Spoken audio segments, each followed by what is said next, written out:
अस्सलाम वालेकुम my dear students. उम्मीद है कि आप सब ठीक होंगे। हम पढ़ रहे हैं फाइनेंशियल मैनेजमेंट, चैप्टर नंबर 9 है हमारे पास, कैपिटल बजटिंग टेक्निक। आज हमारा लेक्चर नंबर 11 है और हम बुक से प्रॉब्लम नंबर 12 करेंगे। तो सबसे पहले हम क्वेश्चन को रीड करते हैं। क्वेश्चन है हमारे पास, Bell manufacturing is attempting to choose the better of two mutually exclusive projects for expending the firm's warehouse capacity. Company अपनी जो है वो वेयर हाउस कैपेसिटी को बढ़ाना चाहती है। तो इसके लिए उसके पास दो प्रोजेक्ट्स हैं, प्रोजेक्ट एक्स एंड वाई। तो इनमें से जो बेस्ट प्रोजेक्ट है उसको उन्होंने चूज़ करना है। The relevant cash flow for the projects are shown in the following table. The firm's cost of capital is 15%, project X and project Y. Initial investment project X के अंदर 5 लाख है, ये हमारा आउटफ्लो है, और प्रोजेक्ट वाई के अंदर 3,25,000 है।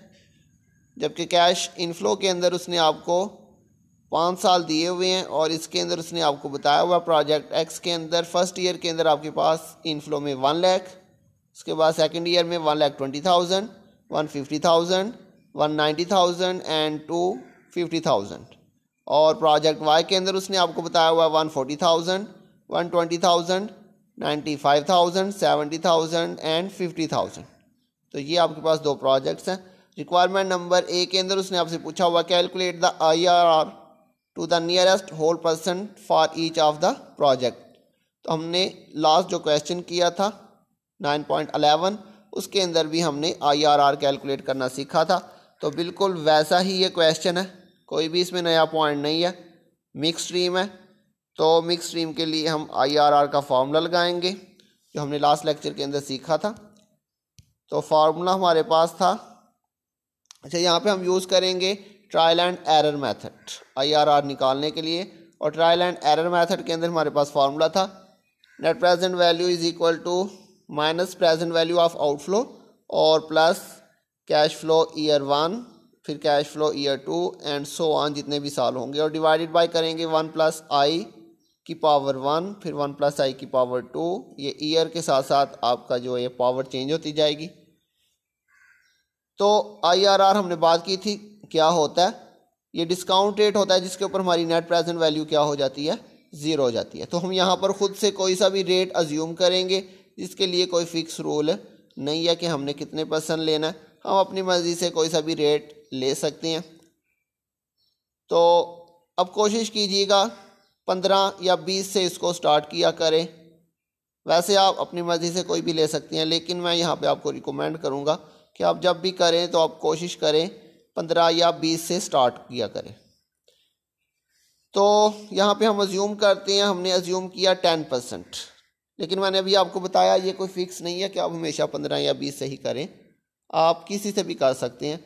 नॉर्मली जब आप करें तो आप 15 या 20 से स्टार्ट किया करें। यहाँ पे मैंने 10% जो है वो अज्यूम किया है discount rate net present value निकालने के लिए। तो इसके अंदर आप वैल्यूज़ पुट करते हैं। प्रोजेक्ट एक्स के अंदर अभी आपने लास्ट क्वेश्चन के अंदर इनफ्लो और आउटफ्लो की वैल्यूज़ देखी हैं। तो आउटफ्लो हमारे पास 5 लाख था। इनिशियल इन्वेस्टमेंट, तो हमने बात की थी जो हमारी इनिशियल इन्वेस्टमेंट होती है वही हमारी प्रेजेंट वैल्यू ऑफ आउटफ्लो होती है। तो ये माइनस का साइन फार्मूले का। और इसके बाद हमारे पास कैश फ्लो ईयर 1 के अंदर था 1 लाख, फिर 120,000, 150,000, 190,000 एंड 2,50,000। ये 5 सालों का डाटा था।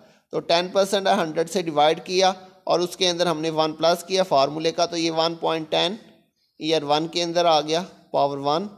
फिर इसी तरह से ईयर 2 में 1.10 की पावर 2, फिर 1.10 की पावर 3 एंड सो ऑन। तो ये आपने सारी वैल्यूज़ जो है वो सॉल्व की हैं। पावर लेनी है आपने पहले और फिर आपने ऊपर वाली वैल्यू को उसके साथ डायरेक्टली जो है वो कैलकुलेटर के अंदर डिवाइड करके वैल्यूज़ यहाँ पे पुट कर लेनी है। तो ये मैंने कैलकुलेशन की है, -5 लाख ऊपर से आ गया और फर्स्ट ईयर की जो वैल्यू है 1.10 की पावर 1 लेंगे और फिर 1 लाख को डिवाइड करेंगे तो ये आपके पास 90,909 आ रहा है। फिर इसी तरह से दूसरे साल का 1,20,000, इसको आप करेंगे 1.10 की पावर 2 और फिर आप 120,000 को डिवाइड करेंगे इसके साथ, तो ये आपके पास आ रहा है 99,174। और इसी तरह से आपने ये आगे सारी कैलकुलेशन कर लेनी है। अब इन सारी वैल्यूज़ को आपने प्लस माइनस करना है। ये -5 लाख है और बाकी सारी प्लस की हैं। इन सब को प्लस माइनस करके हमारे पास जो फाइनल आंसर आ रहा है नेट प्रेजेंट वैल्यू वो आ रहा है आपके पास 87,783।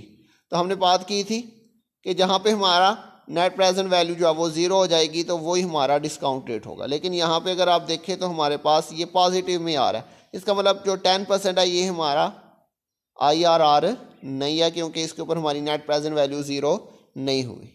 और हमने बात की थी जब तक हमारा आंसर ज़ीरो ना हो जाए हमने जो है ये कैलकुलेशन करते रहना, और इसमें हम जो है वो 5% का इंक्रीज़ या डिक्रीज़ करते जाएंगे।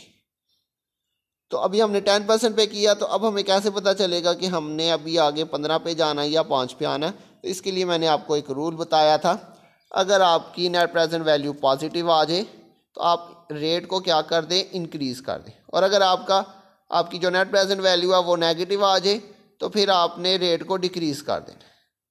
तो ये इसके लिए आप जो है वो एक लॉजिक भी इसकी याद रखें। ये देखिए, अगर पॉजिटिव आ रहा है तो आपने रेट को इंक्रीज़ कर देना, पॉजिटिव मतलब इंक्रीज़ कर देना आपने मज़ीद।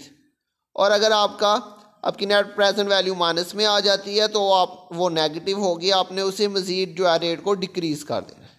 तो अब यहाँ पे हमारे पास 10% पे किया तो नेट प्रेजेंट वैल्यू चूँकि पॉजिटिव आ रही है इसलिए अब हम इसको इंक्रीज़ करेंगे। तो अब हमने 10 पे किया, अब हम इसको 15% पे करके देखते हैं दोबारा से सारी कैलकुलेशन।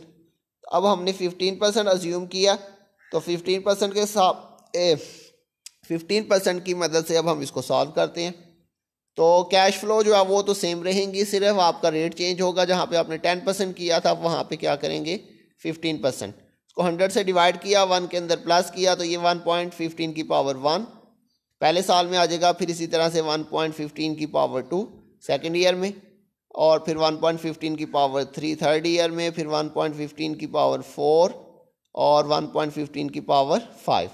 पहले आपने इनकी पावर लेनी है और फिर आपने ऊपर वैल्यूज़ को इनके जो आंसर आएंगे उनके साथ डिवाइड करते जाना है। तो ये मैंने सॉल्व करके यहाँ पे लिखा हुआ है।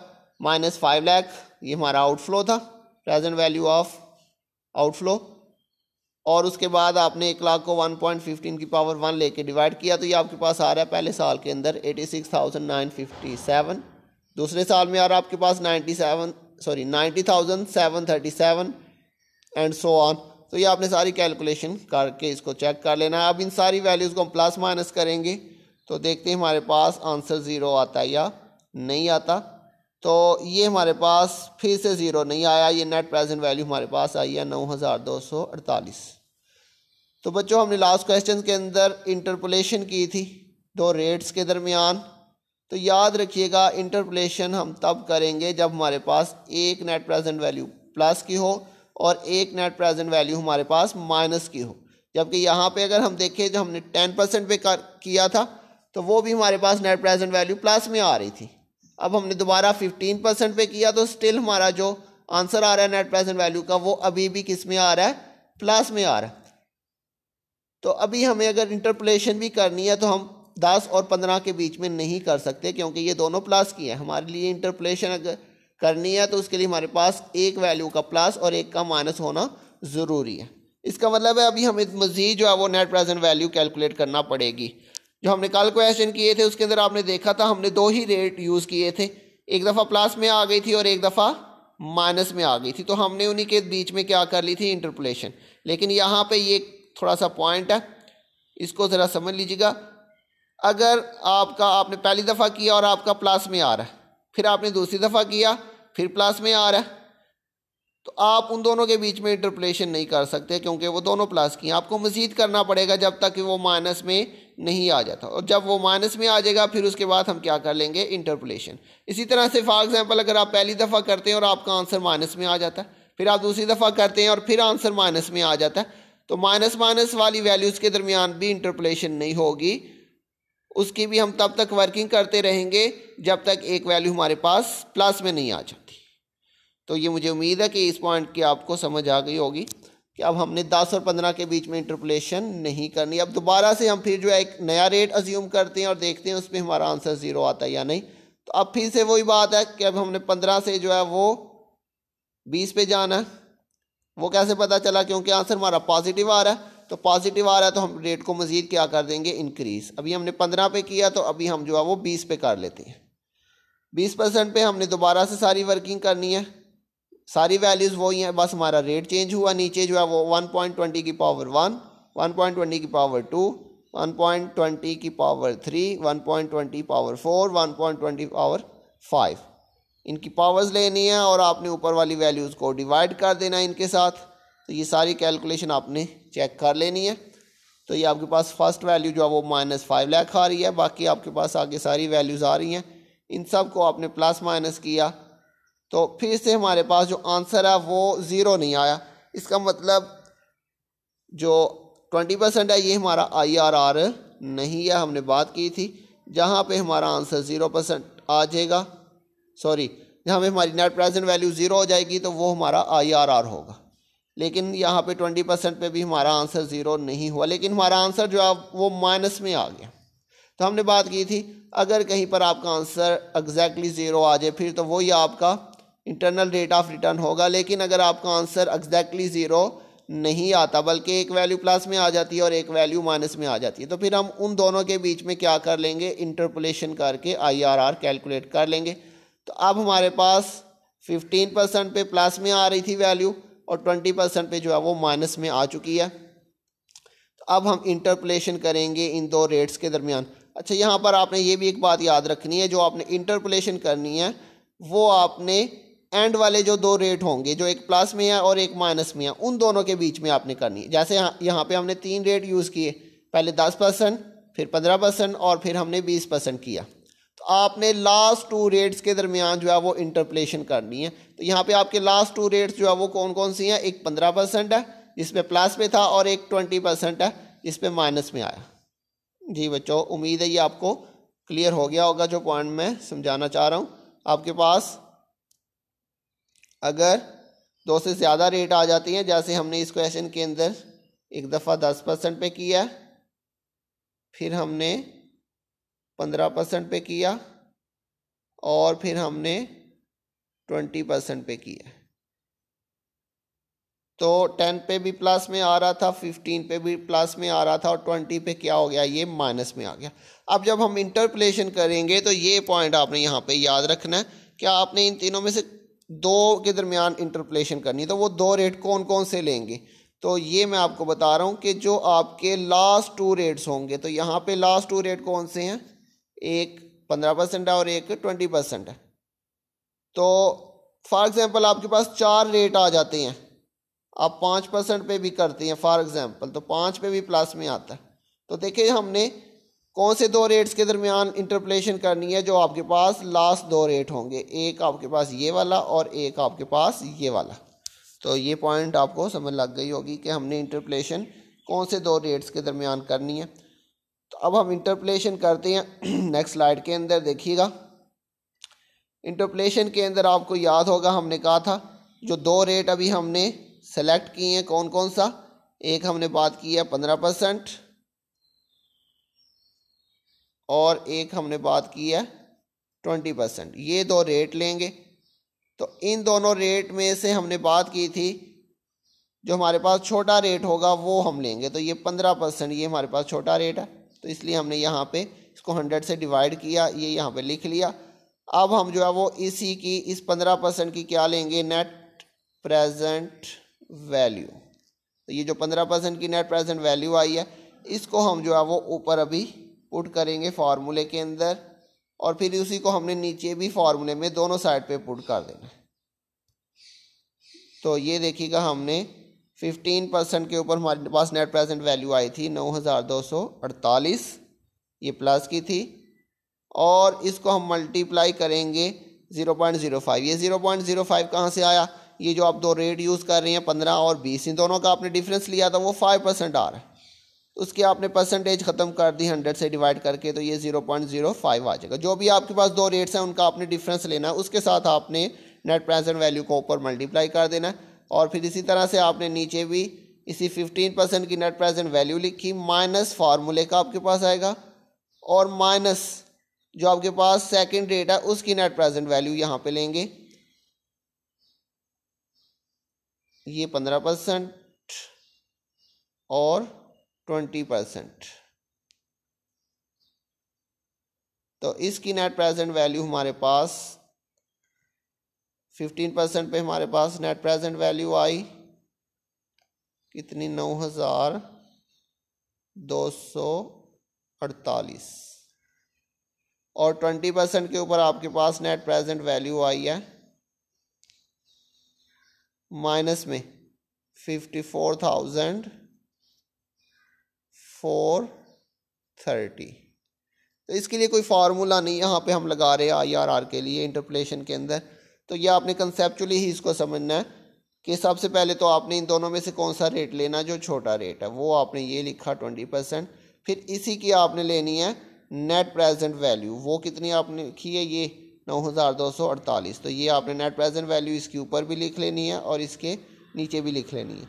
और फिर आपने ये 15 और 20 के दरमियान जो डिफरेंस आ रहा है 5% का, वो उसके साथ आपने यहाँ पे ऊपर मल्टीप्लाई करना है इसको, ये। और इसके बाद ये जो 20% पे आपके पास नेट प्रेजेंट वैल्यू आई है -54,450, वो आपने यहाँ पे नीचे लिख देनी है। तो ये आपके पास कंसेप्चुअल है, इसका कोई फार्मूला नहीं फिक्स यहाँ पे हमने लगाया। तो ये अब आपने ऊपर वाली वैल्यूज़ को मल्टीप्लाई किया तो वो आपके पास आ रहा है 462.4, और नीचे वाली वैल्यूज़ में बीच में माइनस फार्मूले का और दूसरी वैल्यू भी माइनस किया, उनको आपस में मल्टीप्लाई किया, माइनस माइनस मल्टीप्लाई होके प्लस हो गया। अब इन नीचे वाली वैल्यूज़ को हमने प्लस किया तो वो आपके पास आ रहा है 63,678। अब हम ऊपर वाली वैल्यू को इसके साथ डिवाइड करेंगे और इसमें फिर 0.15 को प्लस कर देंगे तो ये आपके पास आ रहा है 0.1573। इसको आप 100 से मल्टीप्लाई कर दें तो ये आपके पास आ रहा है 15.73। तो ये हमने इंटरपोलेशन कर लिया। तो ये हमारे पास प्रोजेक्ट एक्स जो है वो कंप्लीट हो चुका हुआ है। तो इसी तरह से आपने प्रोजेक्ट वाई का भी IRR निकालना है। उसकी मैंने कोई कैलकुलेशन नहीं की, वो बिल्कुल सेम मेथड से कैलकुलेशन होगी, वो आपने खुद कर लेनी है। मैंने जस्ट उसका यहाँ पे आंसर आपको बता दिया 17.29%। तो आपके पास आंसर में थोड़ा बहुत फ़र्क भी आ सकता है, लेकिन पॉइंट से पहले जो है वो चेंज नहीं होना चाहिए। पॉइंट के बाद जो है वो 29 लिखा हुआ है, यहाँ पे ऊपर नीचे हो सकता है थोड़ा बहुत, लेकिन पॉइंट से पहले जो है वो 17% ही आएगा। तो इसको आप जिस मर्ज़ी रेट पे कर लें वो आपकी मर्ज़ी है, लेकिन मैंने आपको एक जो है वो रिकमेंड किया कि आप जब भी करें तो आप 15 या 20 से स्टार्ट कर लें तो ये ज़्यादा बेहतर होगा। तो ये हमारा फर्स्ट पार्ट कंप्लीट हो गया। सेकंड पार्ट के अंदर उसने आपसे क्या पूछा था, ये इसका बी पार्ट है क्वेश्चन का। Assess the acceptability of each project on the basis of the IRR found in part A. तो आपने जो पार्ट ए के अंदर IRR निकाले हुए हैं उसकी बेस पे आपने बताना है कि ये प्रोजेक्ट एक्स और वाई जो है ये एक्सेप्टेबल है या रिजेक्टेड है। तो बच्चों हमने बात की थी डिसीजन क्राइटेरिया के अंदर, यहाँ पे उसने आपको कॉस्ट ऑफ कैपिटल 15% बताया हुआ था। हमने बात की थी अगर हमारा IRR जो है वो कॉस्ट ऑफ कैपिटल से ज़्यादा होगा तो प्रोजेक्ट एक्सेप्टेबल होगा, और अगर हमारा IRR कॉस्ट ऑफ कैपिटल से कम होगा तो हम प्रोजेक्ट को रिजेक्ट कर देंगे। तो यहाँ पे अगर हम देखें दोनों प्रोजेक्ट के अंदर एक्स एंड वाई के अंदर हमारे पास जो IRR आ रहा है वो 15% से ज़्यादा आ रहा है। इसका मतलब है हमारे दोनों ही प्रोजेक्ट जो है वो एक्सेप्टेबल है। तो प्रोजेक्ट एक्स के अंदर IRR हमारा भी हमने फर्स्ट पार्ट के अंदर निकाला, वो आया 15.73%, जबकि कॉस्ट ऑफ कैपिटल क्वेश्चन के अंदर दिया हुआ था 15%। तो इसके लिए हमने रूल पढ़ा था कि IRR अगर हमारा कॉस्ट ऑफ कैपिटल से ग्रेटर होगा तो हम उसे क्या कर लेंगे, एक्सेप्ट कर लेंगे। तो इसका मतलब प्रोजेक्ट एक्स जो है ये एक्सेप्टेबल है। बिल्कुल इसी तरह से प्रोजेक्ट वाई के अंदर भी हम देख लेते हैं। प्रोजेक्ट वाई के अंदर हमारा IRR जो आ रहा है वो 17.29% है, ये आपने खुद कैलकुलेट कर लेना, जबकि कॉस्ट ऑफ कैपिटल जो है वो 15% था क्वेश्चन के अंदर। तो इसके अंदर भी हमारे पास जो IRR आ रहा है वो भी कॉस्ट ऑफ कैपिटल से ग्रेटर आ रहा है, तो लिहाजा प्रोजेक्ट वाई भी हमारा एक्सेप्टेबल है। मतलब दोनों ही प्रोजेक्ट जो है वो एक्सेप्टेबल है हम दोनों में से। उसके बाद सी पार्ट के अंदर उसने आपसे पूछा था which project on this basis is preferred. अब हमारे पास दो प्रोजेक्ट हैं एक्स एंड वाई, और दोनों के दोनों ही हमारे जो है वो एक्सेप्टेबल है, जैसे हमने अभी बी पार्ट में डिस्कस किया। लेकिन यहाँ पे वो हमसे पूछ रहा है कि दोनों ही एक्सेप्टेबल हैं, लेकिन हमें दोनों में से किसको प्रेफर करना चाहिए। तो यहाँ पर बात एक याद रखिएगा कि अगर हमारे पास दो प्रोजेक्ट्स हों और उनको हमने आपस में कंपेयर करना है कि उसमें से कौन सा हमें चूज़ करना चाहिए, तो जिसका IRR ज़्यादा होगा वो हमारे लिए जो प्रेफरेबल होगा। जैसे हमने नेट प्रेजेंट वैल्यू के अंदर भी बात की थी, जिसकी नेट प्रेजेंट वैल्यू ज़्यादा होगी वो हमारे लिए प्रेफरेबल होगा। और उसी तरह से IRR के अंदर भी जिसका IRR जो है वो ज़्यादा होगा वो हमारे लिए प्रेफरेबल होगा।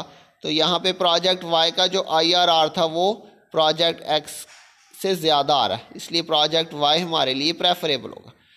ये स्टेटमेंट नीचे लिख देंगे, project Y with the higher IRR is preferred although both are acceptable. तो कह रहा है कि दोनों जो है वो एक्सेप्टेबल हैं, लेकिन प्रोजेक्ट वाई का IRR जो है वो ज़्यादा है, इसलिए हम जो है इसको प्रेफर करेंगे। तो ये हमारा आज का क्वेश्चन था, जो उम्मीद है आपको समझ आ गई होगी। तो इंशाल्लाह बहुत जल्द मिलेंगे नेक्स्ट लेक्चर के साथ। तब तक के लिए अपना ध्यान रखिएगा। अल्लाह हाफिज़।